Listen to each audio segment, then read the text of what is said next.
Welcome to Inside Tax. Here we will learn about power transmission element and control system. तो सबसे पहले आता है पुश बटन्स। पुश बटन्स जैसे कि यहाँ दिखाए गए हैं उस तरह से ओपन कॉन्टेक्ट और क्लोज कॉन्टेक्ट इस तरह से होते हैं। तो normally open contact NO contact बोलते हैं जिसे। तो वो क्या होता है कि जो नॉर्मल पोजीशन में ओपन होता है, जब पुश बटन क्लोज होता है तो वो क्लोज हो जाते हैं। उसी तरह से नॉर्मली क्लोज कॉन्टेक्ट जो नॉर्मली क्लोज होता है, लेकिन जब हम पुश बटन को पुश करेंगे तो वो ओपन हो जाएगा। देखा आपने इस तरह से। तो पोजीशन चेंज होने के बाद इस तरह से वो पुश बटन्स काम करते हैं।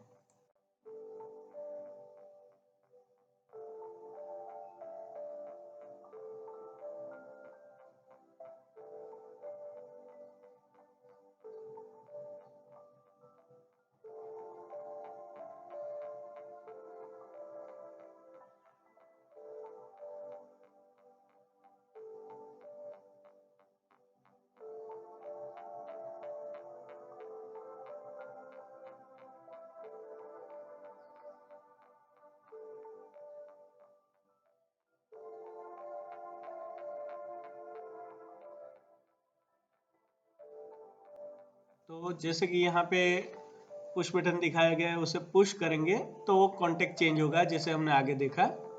और पीछे इस तरह से स्विच होती है। जो स्विच में जो नॉब होते हैं वो नॉब यहाँ पे दिखेंगे, और ये जो स्विच है वो दोनों नॉर्मली ओपन कॉन्टेक्ट है, यानी कि ये दोनों ओपन है और पुश करेंगे तब क्लोज होगा। इसी तरह से नॉर्मली क्लोज होते हैं जो पुश करने से ओपन होते हैं। तो इस तरह से ये पुश बटन काम करता है और ये दोनों उसके कॉन्टेक्ट हैं। तो इस तरह से पुश बटन होते हैं।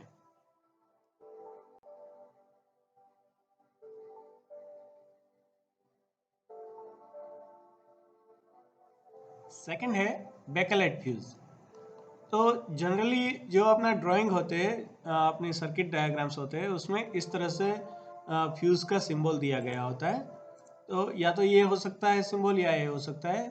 और उसके अंदर जो बैकलाइट फ्यूज होते हैं उसके अंदर एचआरसी फ्यूज रहते हैं, और एचआरसी फ्यूज के रेटिंग्स होते हैं जो इस तरह से होते हैं: 2 ampere, 4 ampere, 6 ampere, 10 ampere, 16 ampere, 20 ampere, 32 ampere and 64 ampere.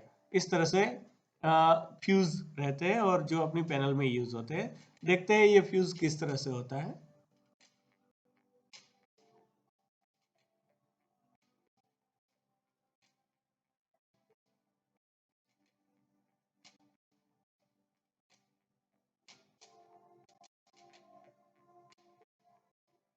तो ये जो फ्यूज होते हैं वो इस तरह से होते हैं। बैकलाइट फ्यूज होते हैं, इसको ऐसे ओपन किया जाता है और ओपन करेंगे तो अंदर से जो ये निकलेगा वो एचआरसी फ्यूज है।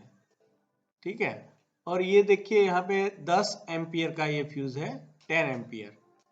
तो ये जो है वो एचआरसी फ्यूज है, वो इस तरह से बाहर निकलता है। और अगर ये फेल हो गया तो हम इसे रिप्लेस कर सकते हैं। तो इस तरह से ये एचआरसी फ्यूज होते हैं। अगर ये फ्यूज फेल होता है तो आसपास कुछ प्रॉब्लम नहीं होता है, यानी कि स्पार्क और वो सब नहीं होता है। तो इस तरह से एचआरसी फ्यूज होते हैं। Normal terminal block. तो नॉर्मल टर्मिनल ब्लॉक जो होते हैं उसका सिंबल हमारे ड्राइंग में इस तरह से या तो इस तरह से होता है। तो हमने जैसे बात किया था कि वायरिंग करते हैं तो वायरिंग पैनल में वायर्स आते हैं, तो कनेक्ट कहाँ पे होते हैं? तो ये सारे जो कनेक्ट होते हैं वो ये जो अपना टर्मिनल ब्लॉक है उसमें कनेक्ट होते हैं। तो ये नॉर्मल टाइप टर्मिनल कनेक्टर है, जो यहाँ पे एक बाहर से जो केबल आएगा वो यहाँ पे देंगे, और पैनल के अंदर जो जाएगा वो केबल यहाँ पे देंगे। तो इस तरह से टर्मिनल ब्लॉक होता है। देखते हैं ये टर्मिनल ब्लॉक किस तरह से होता है। तो ये एक टर्मिनल ब्लॉक है जो पैनल्स में यूज होता है। पैनल्स में एक तरफ से पैनल के बाहर से जो वायर आएगा वो इस टर्मिनल ब्लॉक के एक तरफ फिट होगा, और पैनल के अंदर जो जाएगा वो वायर दूसरी तरफ से पैनल में कनेक्ट किया होता है। तो इस तरह से एक टाइट कनेक्शन मिलेगा बाहर के वायर और पैनल के अंदर के वायर में, और ये कभी भी ओपन किया जा सकता है। तो इस तरह से ये टर्मिनल ब्लॉक होते हैं। नेक्स्ट जो है वो है डिसकनेक्टिंग टाइप टर्मिनल ब्लॉक। तो ये जो टर्मिनल ब्लॉक होते हैं उसका भी सिंबल सेम ही होता है हमारे ड्राइंग में। और आगे बताने का रह गया था कि जो नीचे लिखा होता है कि 1x.1 यानी कि पहली टीबी का पहला ये ब्लॉक है, सही है। और दूसरा सिंबल ये भी हो सकता है कि TB1.1 यानी कि पहली जो टर्मिनल ब्लॉक है उसका पहला कॉन्टेक्ट यहाँ पे है। तो इस तरह से ये डिसकनेक्टिंग टाइप टर्मिनल ब्लॉक होते हैं। इसमें क्या होता है कि ये जो एक तरफ का कॉन्टेक्ट है और दूसरी तरफ का कॉन्टेक्ट है तो उसको हम डिसकनेक्ट कर सकते हैं। यहाँ से इसको हम नीचे करेंगे तो वो एक दूसरे से कनेक्ट नहीं होगा। तो पैनल में बहुत बार ऐसी ज़रूरत होती है कि जहाँ पे ऐसे टर्मिनल ब्लॉक्स की ज़रूरत पड़ती है, जैसे कि पीटी के टर्मिनल ब्लॉक है, सीटी के टर्मिनल ब्लॉक है, तो उसमें ये लगाए जाते हैं। और जनरली अपना जो डीसी एसी का जो वायरिंग होता है वो नॉर्मल टर्मिनल ब्लॉक में होता है। तो देखते हैं कि ये टर्मिनल ब्लॉक किस तरह से होता है। तो जैसे हमारी बात हुई कि जो अपना टर्मिनल ब्लॉक होता है वो डिसकनेक्टिंग टाइप, वो इस तरह से होता है।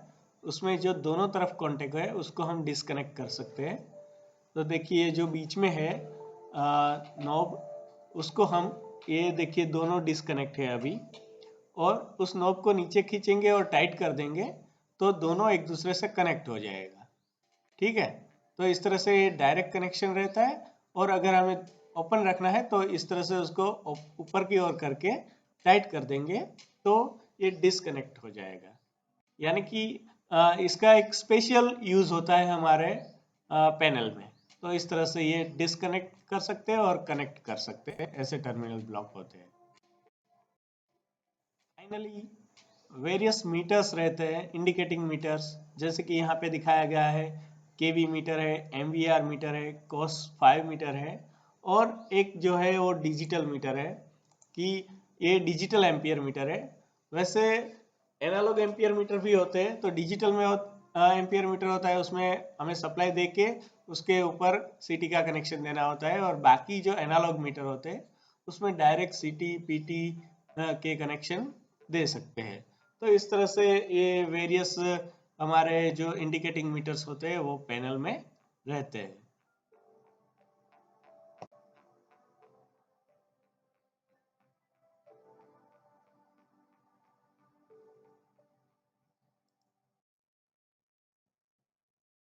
आशा करते हैं कि पैनल में जो भी इक्विपमेंट्स है वो सारे हमने आपसे डिस्कस किए और आपको उसके बारे में जानकारी दी।